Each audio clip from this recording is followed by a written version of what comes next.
The Research and Media Centre of Lok Virsa arranges groups of dancers that perform all over the festival grounds, inviting visitors to join in, and in the evening arranges music concerts from all parts of Pakistan. This festival is a true depiction of the diversity found in Pakistani culture.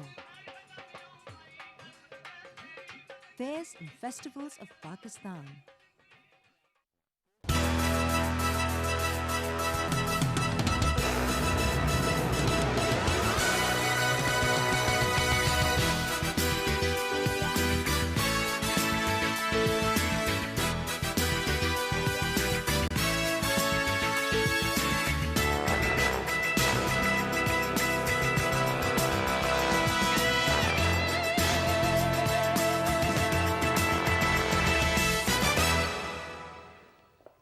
Hello, assalamu alaikum, Jianu, Pakhairagale, Yama, Chuneshume, Washmale, Ohio, Gonzaimus. Guten Morgen, hi, hugs and hellos to everybody who is tuned into PT World and are watching World this morning alongside Shahzad Khan. And look who's back! Yay! Maha Makhdoom. Hello, Maha, how are you? You look pretty. Thank you so much, Shahzad. Where were you? I was back home. I went home. I knew that. Yeah, you knew that. I went home to see my family because it'd been quite a while since I'd been back to UK, so I had to have a break and I had some work to do. How was it? It was very good. It was good to be home. It was good to relax, and I'm refreshed, recharged, and you know, I think I was kind of exhausted by the time. And you were with your siblings as well, so you kind of gossiped? Well, yeah, we caught up with everything. Me? No. Somebody told me actually, that. no, we watched you. We watched Really? you on TV That's over good. there. It was really good, and you're on PTV Global, and it's actually, you were doing very well. Thank you I was very quite much for that. Thank sad you that very you much. did so well without we, me. We do well together as well. I think we do Yes. very well together as Yes. well. Thank you very much. So thank you for holding the fort as well. Yeah, obviously, and we are very happy that you're back as well. Yes. Thank you. You know, finally I can relax a bit. Yes. But it's always fun to be with your siblings. It's always fun to play with them. Do you play a sport or anything? Well, I'm doing boxing, right? So Were you doing it back in UK as well? No, I did not do anything while I was there. I went running once. God. I'm thinking of starting to play rugby now. Okay. Yeah. You should. Yeah. It's really good. So whenever we get guests, ladies and gentlemen, what I do is that, you know, at the same time, you know, when we get guests, I'm like more inspired by them just because of the fact that I want to be like them. And they're tall, young people, very well dressed, active, smiling, sharing water with me. Wow, I feel great. Okay, great. We will introduce you our guest, but we have a trailer to share with you right now, and we're going to go and show you that so you have an idea of what we will be discussing. And then when you come back, we'll introduce to you our guest and get this show started. Good morning. It is said that not every father has a son, but every son has a father. This is mine. Some experts think that the young Kilgore will put his stamp on Scottish rugby the way his father did in the amateur age. Pierre says he's going to be a big star, bigger than his father. It'd be hard for anyone to be as good as Finn. They'd love me in America. I'm done with all this. I've got bigger plans. Give me a ticket to Kansas City. One way. Where to? To the Kansas City Chiefs, please. Hello! Bloody Yanks. Don't they take this seriously? Where are you headed? I guess the Scottish consulate. Yeah, buddy, we know it. We go there every day. You just thought you'd show up and join the team? Yeah. Hey, Dante. What's a vanilla ice here? Oh! You ever play American football? No. I think a season in the development leagues. I'm not here to play second division. And I'm not here to waste my time. He deserts the borders and then escapes into some big money fantasy. Maybe he's running away. You created the legend. He has to live up to it. You played rugby in your home country? Why? We can help you out till minicamp. If you'll have me, I'd like a chance. 1, 2, 3, fire! Get your fat arses up! No one outside of KC's heard of the Wanderers. Maybe the Wanderers just need some publicity. A tour. St. Louis, Chicago, Scotland. Welcome to Melrose, Yanks. These guys are pissed. You walked out on them. I threw it all away. Totally selfish. In spite of everything that's happened, you're still his son. Dad was a great player. You are a great player. We will be 15 as one. It's not only what you do, but what you do next. All right, ladies and gentlemen, that was a trailer from the movie Play On. If you haven't watched it, please do take a look. I mean, if you feel like it's perfectly all right. But we're talking about rugby today. Yes. And we got people over here not from Pakistan. So let's just do the introduction. Yeah, exactly. It's about promoting Pakistan and promoting rugby in Pakistan, and we're going to find out why they're here and in whose honor they're doing it for. And also it's about building relations between the two countries and using sports as a medium for that as well. So for that, we have been joined by Salman Muzzafar Sheikh, who is the Secretary of the Rugby Association. Assalamu alaikum, good morning. Thank you so much for joining us again. Thank you for having me again. Besides Mr. Salman Sheikh, we have been joined by Ikram Butt, who is the Chairman of the British Asian Rugby Association. He was also pro rugby league player at Leeds, London and Great Britain. Wow. Assalamu alaikum, good morning. Surrounded by stars today. Thank you very much. And besides Mr. Ikram Butt, we have been joined by Craig Taylor, who is the coach of Batley Bulldogs Rugby Club. Assalamu alaikum, good morning. Good morning. Thank you so much for joining us today. Thank you for having us. Besides Mr. Craig Taylor, we've been joined by Warren Simpson, who is the head teacher at Oasis Lister Park Academy. He was also a pro rugby league player at Huddersfield and London. Hello, good morning. Good morning. Thank you so much for joining us. Thank you very much, gentlemen, for coming over. So I think I'll start my conversation Yes. with Mr. Salman. What brings them here? Well, as you know, but Maha rightly said that sports is the medium which actually unites countries. So we thought no better person than Ikram Butt. Ikram has actually led Pakistan in a couple of occasions. He's led us in a union match. He's led us in the league matches. He's one of the most influential British around. He does a lot of social work, promotes rugby, does a lot of other ventures, and recently he's been campaigning for the slain Joe Cox MP. Yeah. So we thought we'll get in touch with him, and they wanted to come over because they're running. Joe Cox, when she was alive, she chose Palestine, Syria, and Pakistan as the few countries where she actually wanted to, promote her work. And interfaith harmony was one of her prime things that she wanted to do. So when we got in touch with Ikram, he said we wanted to come over. We want to promote rugby among women. That's why we have a ladies woman coach also with us. And then I think Ikram will be in a better position to guide us and take us through. Great. So Ikram, tell us about why you are here and what your purpose is. Thank you. First of all, thank you, Shazad, for sharing your water with me. No problem, It's no problem quite at an all. honour. Yeah. Rugby, first and foremost, is something which is in our blood. We've all played professional rugby. Myself and Ian played together and against each other, so I'm very lucky on that. And rugby's been good to me. Rugby has taught me many things, and it's made the person who I am. And I'm delighted and honoured to be in Pakistan once again, in honour and in memory of the late Joe Cox. Joe Cox was an MP in Batley. That was a constituent, and I was fortunate to have known Joe on a professional basis as well as a personal basis. And we spoke on many occasions about her love and passion for rugby, sport, and how it can reach out to communities and engage. We also spoke about what sport can do to bring about a change and make a difference. Joe Cox sat on the all-party parliamentary Pakistan group as secretary, and on many occasions we spoke about Pakistan and how we could engage and bring both sides of the community together, British, UK and Pakistan, through the medium of sport. She was also a member of the all-party Rugby League group, and again, along with myself, we spoke about a rugby initiative. So we are here to launch the Joe Cox International Memorial Award through rugby, and we're delighted that the Islamabad Rugby Association are hosting us and are allowing us to meet with various schools, various organisations to put this unique and historic project in place. Okay, very nice and amazing it is, but how do you guys plan on achieving all of this? Well, initially at the moment through Islamabad Association, we visited schools. City School, to mention, was only yesterday. In fact, we're going back on Friday to deliver assembly to let the children know and the wider community why we're here.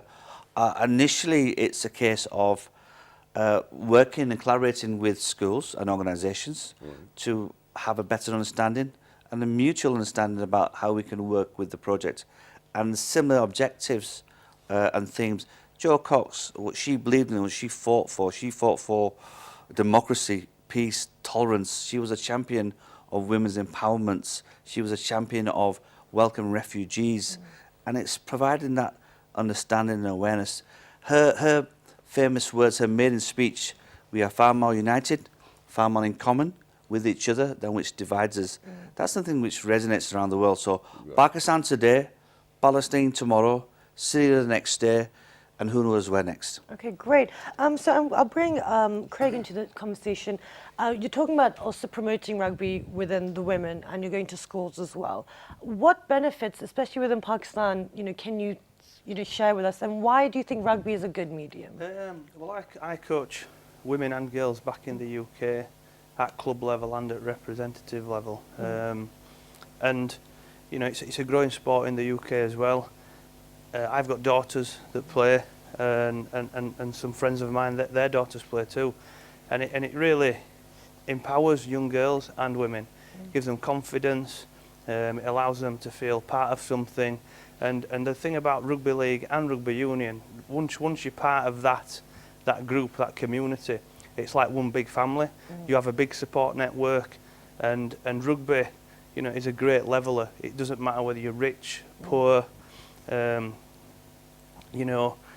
black, white, whatever background you come from, sport is a great leveler, and it brings people together with one common goal, and it's a team sport, and I think that's where there's massive potential in this country for both male and female versions of the game. Okay. Yeah, I think that's very wisely said, but then why rugby?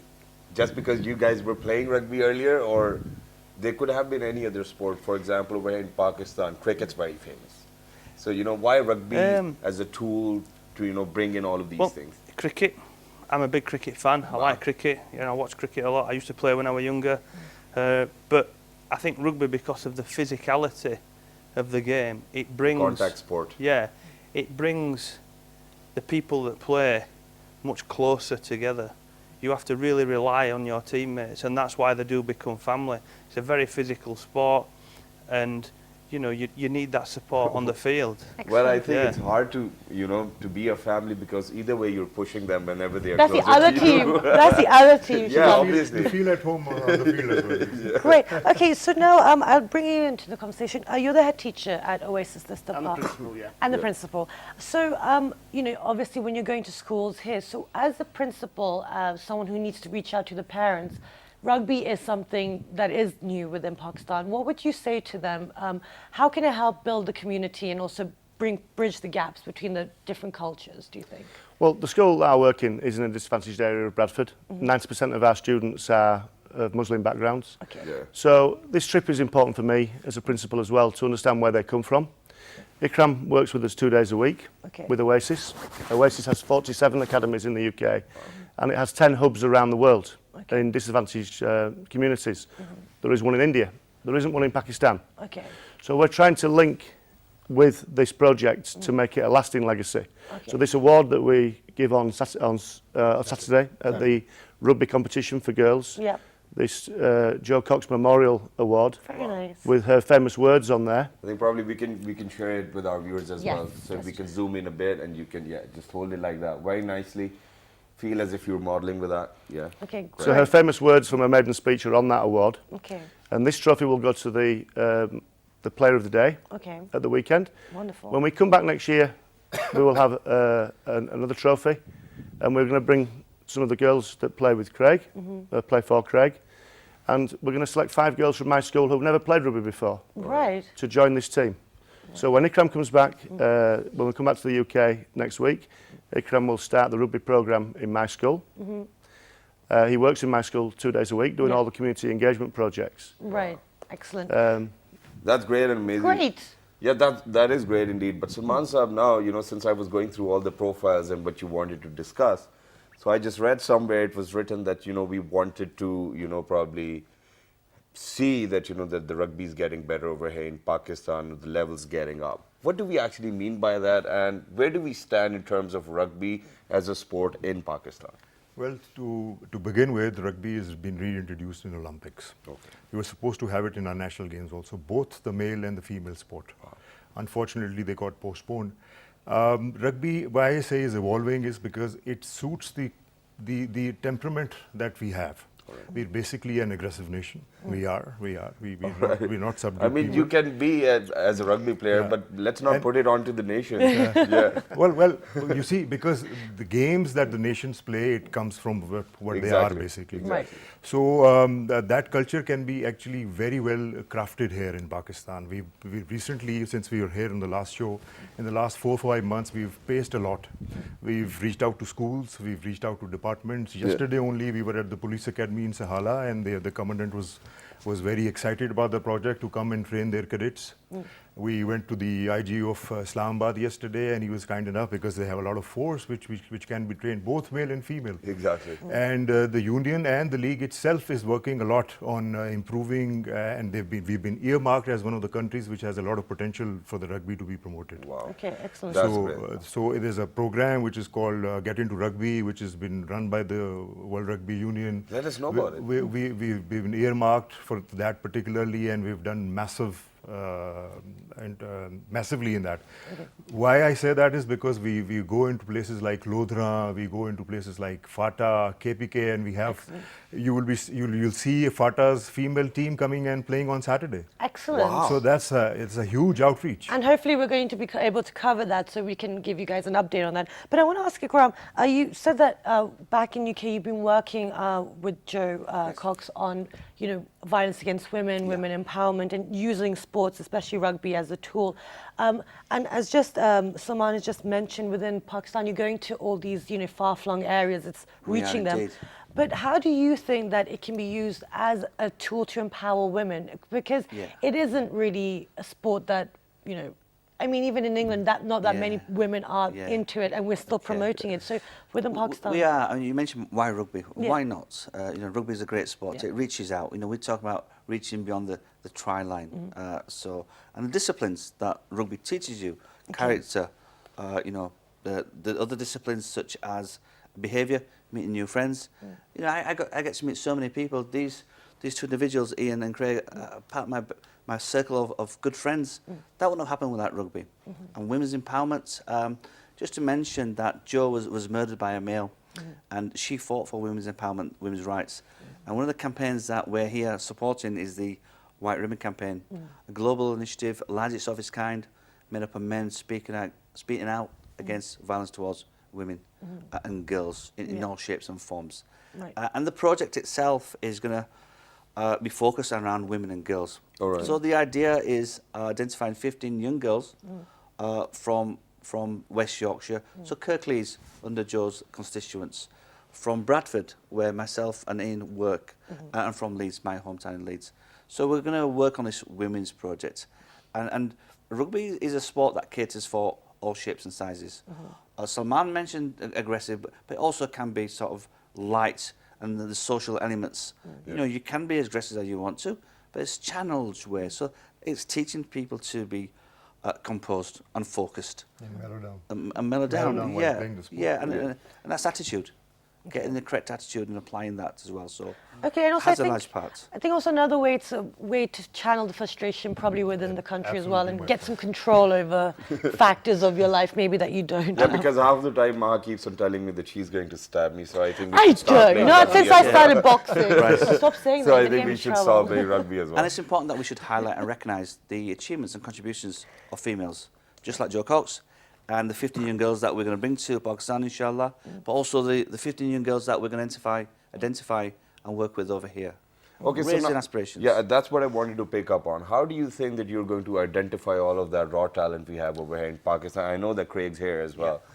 So how are we planning on doing it? It has to be in association with the Islamabad Association, as well as the schools that we're visiting. We already visited one school. We've got a number of other schools. Which school and was colleges.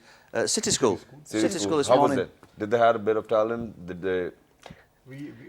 We have a development officer associated with our association.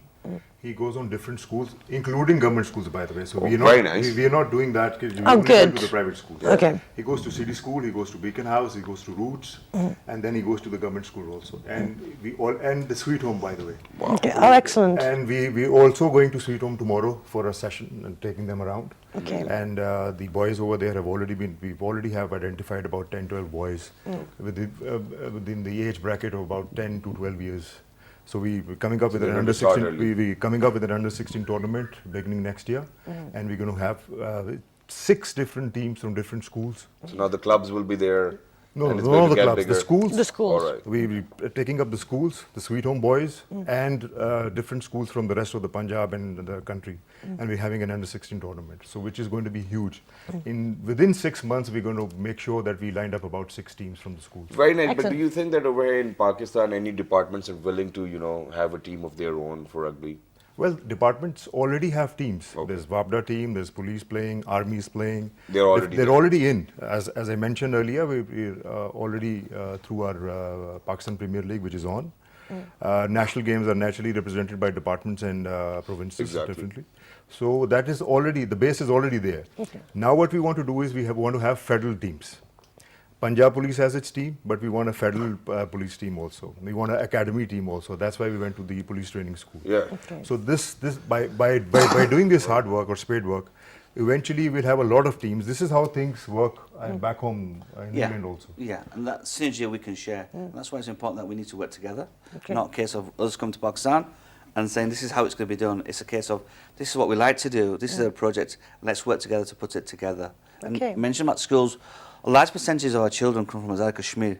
So part of this visit is going to the heart of Azad Kashmir and visiting schools and visiting the people and get them to engage with our projects. Ikram actually founded the BARA, which is the ties we are wearing, which is the British Asian Rugby Association. The primary reason for forming that was that the Asians and the Brits could actually collaborate and play, have a form of team together and play individually. Yeah. Go ahead. Absolutely, please. The British Asian Rugby Association, we have adopted the white ribbon as one of our charities.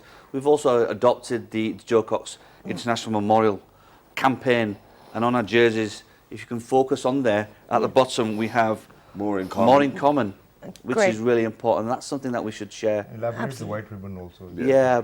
We've had a white ribbon on the show. show. Ribbon. Yeah. The British Asian, it's an inclusive organisation, but at a time when we launched it 11, 12 years ago, there was very few opportunities for Asians. All right. So it was important to mention British Asians as a statement to demonstrate that Asians are just as passionate, enthusiastic in sport, and given the opportunity can succeed and excel better than anybody else. Yeah. So it's an inclusive organisation, and we want to find the next Ikram Butt, and hopefully not just in rugby, but in all sports, and joining forces with the pioneering Islamabad Rugby Association will enable us to do that. Ikram also, by the way, has an honorary doctorate for all the social work and these. Excellent. We should actually call you Dr. Ikram. I think that'll be cooler. Dr. Ikram, who plays rugby. Do you remember that? All right. Okay, great. So now I want to ask Craig. Now, like we're talking about using rugby to build, relations, and it's good for the character and also for the individuals. But where you are coaching, like you said, it's a different groups of people, different types of people from different backgrounds. How do they all merge together? And any differences, how do you try to overcome it? Do you do it on the field or off the field? Yeah, how do you do it? I mean, that's your training, right? You know, and teenage girls and women can be difficult to manage at times, especially in large groups. Yeah. Especially if they're white. But it's like the phrase on the shirt, more in common. Well, they have one thing in common.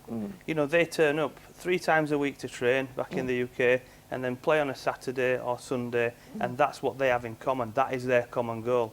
That is their passion. You know, they came originally over time to have a go at rugby, not sure if they'd like it, found out that they loved it, and that's what they've got in common. They're all girls that come from, different backgrounds, but they're like a family. They have the arguments, they have the fallouts, but they get together, they sort it out, and they are a good team. The team that I coach have won the UK League 3 years on the trot. Wonderful.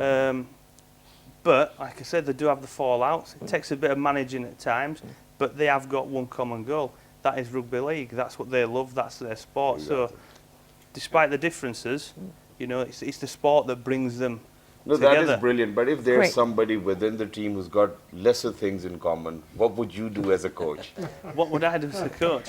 That's a difficult question. I'm there to create the right environment, Yeah. right? And out of a group of girls, there will be one in that group that has something in common somewhere, whether it's rugby, whether it's another interest, whether it's their favourite pop star, whether it's their favourite actor, whether it's just some boy at school that the fans say they find attractive. You know, yeah, they will have, you know, they'll have something in common with one person within that team. So you'll find it out. So I'll find it out. That's my job. Yeah, that's what I've got to do. Okay, so that's I'm glad you said that, because it's really important about the mentors and the coaches that are leading. So I'd like to bring Ian to the conversation. As a principal, because you guys have been to City School and you've been to Sweet Homes. You've been. You're going. When you are going to be speaking to them, what are you going to be looking out for, and what are you going to be advising? Because in Pakistan, you know, the education system is different to the UK. Well, yesterday the meeting at the capital campus, as part of the City Schools, was really insightful. They focus on the academic side of school, but they also look at the different sports, the different performing arts. It's about giving opportunities to children to then become included in something else that extends away from just the day-to-day norm. Right, okay. So that's what rugby can do, and that's what this can do. And another thing that I wanted to ask you was that you said that you, over here, because of the school that you're part of, there's a huge Muslim, you know, Number, sorry. Yeah, it's all right. I'm still jet lagged, guys. You have to be patient with me. I went to that university as well, I think. Yeah, so now the thing is, what do you hope to pick up from here? What are you learning from here? What would you like to take back there? Well, I can take back the experiences of visiting the communities where their parents or their grandparents came from. Okay, yes. And share that with them to show that I can connect to their cultural heritage. Okay, great. But also, I'm looking forward to identifying some girls. We have 10% of our girls are also Eastern European, mainly Slovakian. Okay, great. So it could be that some of the girls that come next year might not be from Muslim backgrounds. They could be from Eastern European backgrounds. And again, that's breaking down more barriers. Okay. And in the future, I don't want this to be a one-off event. Yeah. We want to build on this so that you know we can do this as an annual event in Joe's honour. And we want a community hub. Oasis has community hubs all around the world. It doesn't have one in Pakistan. Yeah. We can have one in Islamabad. Okay, great. Yeah, one last thing before we move on to you. And, you know, since you're a principal as well, do you ensure that, you know, even if somebody's from any other background, they get an equal opportunity to probably be a part of any sport or any extracurricular activity? And how do you do that? Yeah, everyone's included. The Oasis Academies are about reaching out to everyone in need, disadvantaged backgrounds, and supporting people in challenging circumstances. So we are, in Bradford, we are a city of sanctuary. We welcome refugees, we welcome people of all different backgrounds to come and join us in the school. And support them in their education and give them opportunities to develop. Wonderful. I actually would want them to actually take along back is the perception that Pakistan carries abroad. I think this is entirely different from what they've actually experienced in the last couple of days. We're going to move that before we finish the show, their experience in Pakistan. But that's the thing I wanted to also ask you is that apart from obviously learning as well, people have their own ideas of Pakistan. So the girls you're going to be bringing over, like you said, they'll be from all different backgrounds. But in order to ensure its survival, what are you guys going to do in regards to the relations you're building? Are you going beyond just the associations? Are you going to reach out to ministers within Pakistan? Or? Yeah, I think initially we need to go in and put together a proposal of our meetings, some of the suggestions from both sides of the camp. We certainly have the blessings of the all parties back in the UK, the blessings of Jo Cox's family. In fact, her sister has expressed a keenness to travel with us to Pakistan next year, because that's the whole idea. And through the whole year, the girls are going to be interacting, learning. You mentioned about cultural divides, and we cannot ignore that religion plays a large part. Jo was a big campaigner around Islamophobia and extremism, and this project will challenge those perceptions and break those down. I mean, Ian Simpson has only been head principal of the academy for a year, and for him to come out to Pakistan during his own time, during October half term, we've all paid and financed the visit ourselves. We'll create a positive environment and atmosphere for the Pakistanis that reside in Bradford and come to our school. they'll have a better understanding and have more confidence in a principal who wants to reach out and go beyond the school gates. Okay, great. Actually, I want to bring Ian back into the conversation. I've just been in the UK as well, and in regards to also the loss of Joe Cox, it was because of extremism, and you know, and unfortunately, you know, it was a gentleman, like you said, but it was actually a far right, you know, person. It wasn't actually someone from an Asian background or Muslim heritage or what you know, what people tend to assume. But how do you think that, because over there needs to be work done in regards to the people here, so how would you empower the kids there, you know, to embrace the differences, to kind of combat this kind of prejudice that they're facing too? Well, Oasis originated from a Christian ethos. Our founder, Steve Chalk, is a minister, a Christian minister, but he's also half Indian. Okay. He became born, you know, he became born again and converted as a teenager. Right. But we promote a multi-faith approach to education, or no faith. Okay. It's about how you treat other people, and about the 9. We have 9 habits, 9 habits for the school, which is about values and how we consideration, joyful, hopeful, humble, etc. And so you know, it's not about religion. We've got to get beyond religion, and it's about values and how we treat each other. Okay. And that's how you can promote acceptance, and then you provide opportunities for the children to work with each other in different contexts. Okay. Exactly. And to promote and provide opportunities, I think social media and the print media and television can play a very pivotal and vital role. How do you plan on, you know, going after that as well? Well, it certainly does, and thank you for the opportunity for coming on your show to share with you our projects, our initiatives and ideas. Just going back to, you mentioned about Islamophobic extremism. Myself as an individual was the first British Asian to represent England. I had the code of rugby. And while I was playing as a junior, it was Ikram Butt, an Asian player. After 7/7, 9/11, it was Ikram Butt, a Muslim player. Yeah. So the sort of terminology had changed, and the challenges became even more difficult because it was being Asian, being a Muslim, in a sport that there were very few Asians. I was only one at the particular time playing.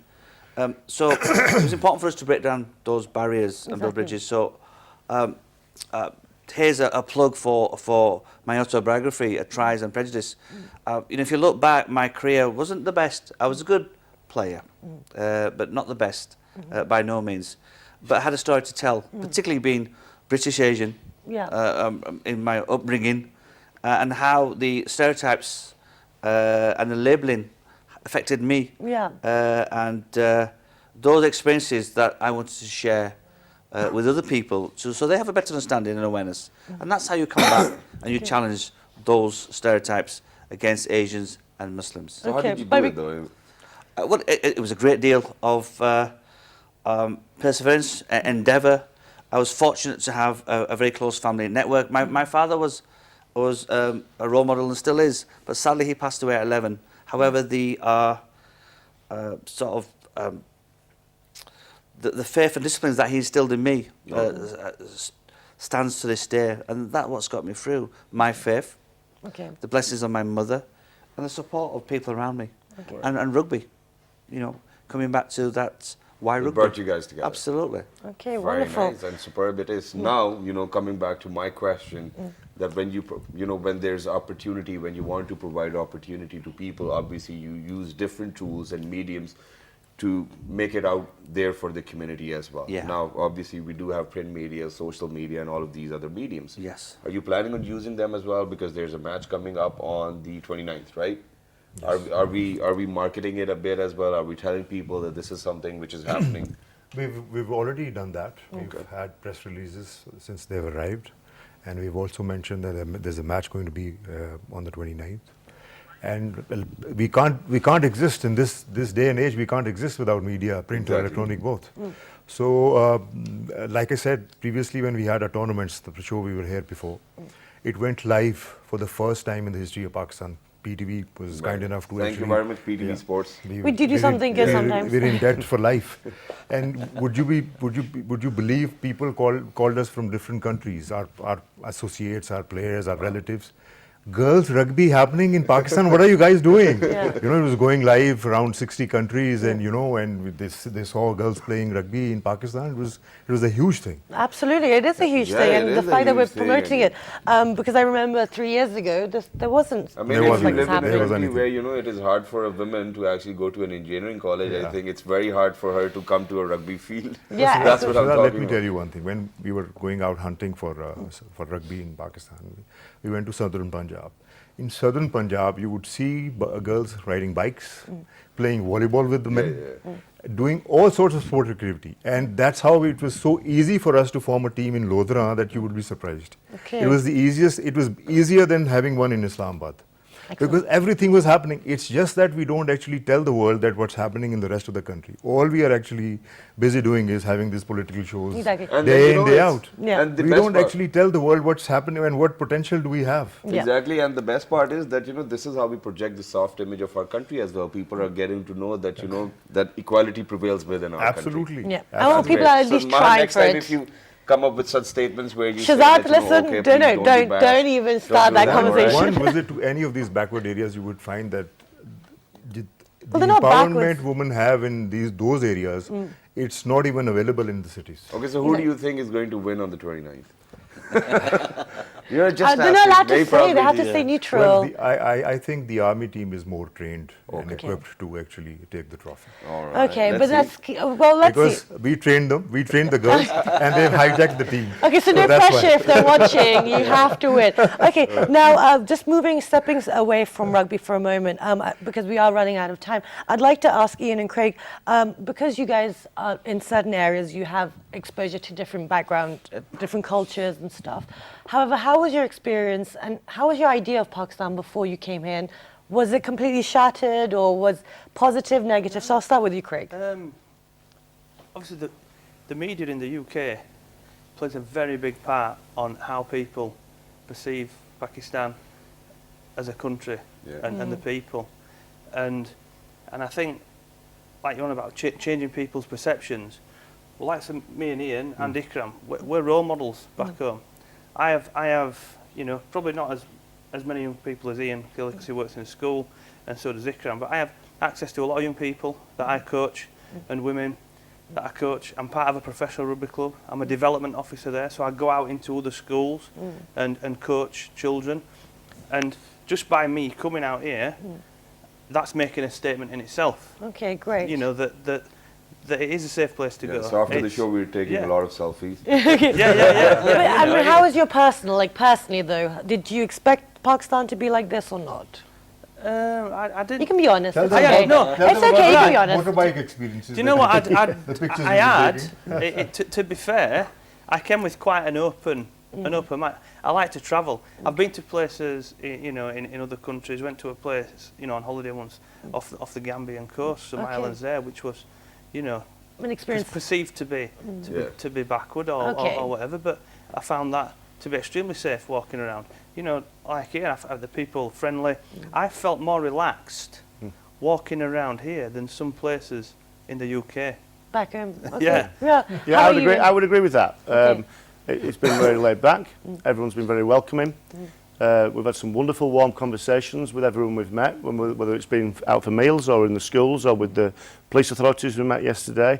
We've been offered a car, haven't we? Oh, yeah. It's not moving. It's staying still. We're not driving anywhere. No.